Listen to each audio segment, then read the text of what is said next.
কথা বলি কথা কই না তোমার গাড়িটা নিচে কতক্ষণে গাড়িটা দেখিম নিচে এসম গেলে সঠিক হয়েছে মায়ের 7টা বাজে মদ দিয়েছি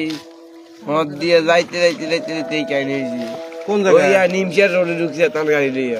কোন নিমশের রোড এই নিমশার রোড কয়টা মানে কয়টার দিকে সকাল 7:30 না সন্ধ্যা 7টা রাইতে 8টা বাজে এসম গেলাম 7:30 বাজে এসম গেলাম মাইরা বলে খেতে বলা গেছে এ পেন হেতন না এডি হেতের কিছু না হেতে আবে মিষ্টি খাওয়াইছিল দুইটা জোর কইরা মানা করছে আরে মিষ্টি খাওয়াইলে বেচারা অজ্ঞান হয়ে গেছে এখন তোমার মারতে কো হেতে এই যে হেতে সন্ধ্যা লাগে কোন সময় হেতে মুগুদি রাস্তার মাথা হাড়ি যায় হেতে স্ট্রিং এ দৌড়ি যায় কিন্তু কয় কিছু জন হরে এক হাতে স্ট্রিং ধরে রাখছি এবারে কইতা না যেন দেন আর অবস্থা ঢুলে কত তুমি সাইডে যাবো ভাই কোন আইসালাম ওই এতের মাকসুদ ও আত্রিকা লাগালো একটা মিলে রইছে বালতে কইলাম না আরে গাড়িটা হসপিটাল এই ছেলেটি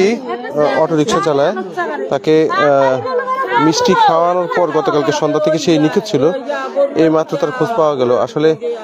তার একটা অটো রিকশা ছিল এই অটো রিকশাটা চুরি হয়ে গেছে তাকে নির্যাতন করে এই অটো রিকশাটা নিয়ে গেছে তার বাড়ি বরুড়া পাঠানপাড়া